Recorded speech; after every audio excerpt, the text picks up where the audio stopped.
Welcome to Monday Morning Moments. I'm Mike Van Hooser. Today, I wanted to talk to you about being outcome driven and process focused. And if you've listened to this podcast or seen things that we've done on our website, you know that we talk a lot about being outcome driven and process focused. It's the key thing that we work with our athletes in addition to other things, but it's a real key if you want to accomplish your goals and maximize your potential. Before I get into the three keys that I'm going to give you today, I want to congratulate the Seven Lakes High School boys soccer team that won the state championship in Texas this past weekend. I got a chance to speak not only to the boys team, but also the girls team a few weeks ago as they started their playoff run. And I'm just so happy for the boys team. They really exemplified what we're going to talk about today. And I'm going to give you three keys and maybe relate some stories to what they did during their playoff run that helped them accomplish that goal. But just a great coach and a great team of athletes that really played with focus and joy. And I'm just so happy for what they've been able to accomplish and being able to accomplish their first state championship title at that high school. As it relates to being outcome driven and process focused, there's three keys that I think they did that you can also do in your life, in any aspect of life, whether it be sports, business, or life, and what you do and what you focus on this week. And I think the first thing that we can learn about being outcome driven and process focused is to press forward in the direction of your goal. You've got to know what your goal is and then press forward and take steps towards that goal. And again, you think about the soccer analogy that we gave and thinking about that Seven Lakes High School team, they were pressing forward towards their goal, not only in games, because they got to know what goal they're shooting on and to press forward and to press up into that to make sure they put pressure on the defense and eventually score goals. But they knew what their goal was. It was a state championship. They had made it to the state semifinals last year, but didn't make it to the ultimate goal that they were trying to press forward to.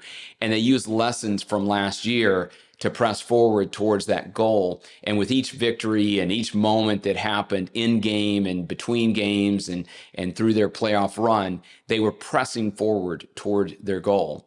And I think as you think about your goal, you've got to make sure that your purpose, your goal in mind for this week, maybe your entire life, maybe it's this year, is knowing what that is clearly, but being able to develop those action steps to press forward and take a step day by day and moment by moment to press forward towards your goal, not to retreat back, but to press forward. And that's really important. The second key to being outcome driven and process focused is to consistently focus on the process. And I think a lot of times we can get obsessed with the outcome or the goal. We've got to, obsess about that, and we've got to make this. We want to accomplish whatever that might be, but we don't focus enough on the process to get there. And we work with our athletes all the time to focus on whatever those process-oriented things are that are going to help us accomplish our goal. And again, with the Seven Lakes High School soccer team, they were focused on the process. They were focused on the details that would allow them to score goals in game, that would allow them to win games. And then they were able to take care of playoff games at each level to then accomplish the ultimate goal, which was winning the state championship. And we have to consistently focus on the process to get to the outcomes that we want and not just obsess about, what that outcome is. And I think the third key to being outcome driven and process focused is to stay calm in the storm. Things will get hectic sometimes. Circumstances will happen in your life that will cause you to get off track. Distractions are going to come. Points in time where you think you're not going to accomplish the goal. And you have to stay calm in the storm. Don't cave under pressure. Don't succumb to the pressure, but make sure that you're staying calm in the storm. I remember one of the playoff games that Seven Lakes High School team had. It was against a rival in their district, and it was going to be the key to making it to the next round of the regional tournament. And they were down 2-0 with 2 minutes to go in the game. And that's like an eternity in soccer. That's being down 40 points in basketball with 2 minutes to go. It's just enormous and kind of, the hurdle that you have to climb, the mountain you have to climb to get there.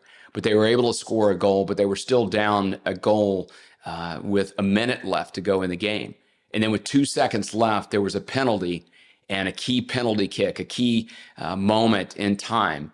And one of their players, Aiden Morrison, stepped up and was able to accomplish that goal, to be calm under pressure, and to knock in that goal, to send it to overtime. And then it went to penalty kicks, and they had to battle the penalty kicks, but they were able to win that and win the game and continue towards their goal. But that was a moment in time where they had to be calm in the storm. And whatever you're facing today, even if it seems like you're down as far as being able to accomplish your goal, I just really encourage you to stay calm in the storm and to make sure that you're just not letting pressure defeat you, not letting fear defeat you, but being calm and being patient and having peace in that storm so that you can continue to advance towards your goals. So I want you to think about that, being outcome driven and process focused. And really, those three keys will help you in any goal that you're trying to accomplish in life. And as always, make the most of the moments in your life.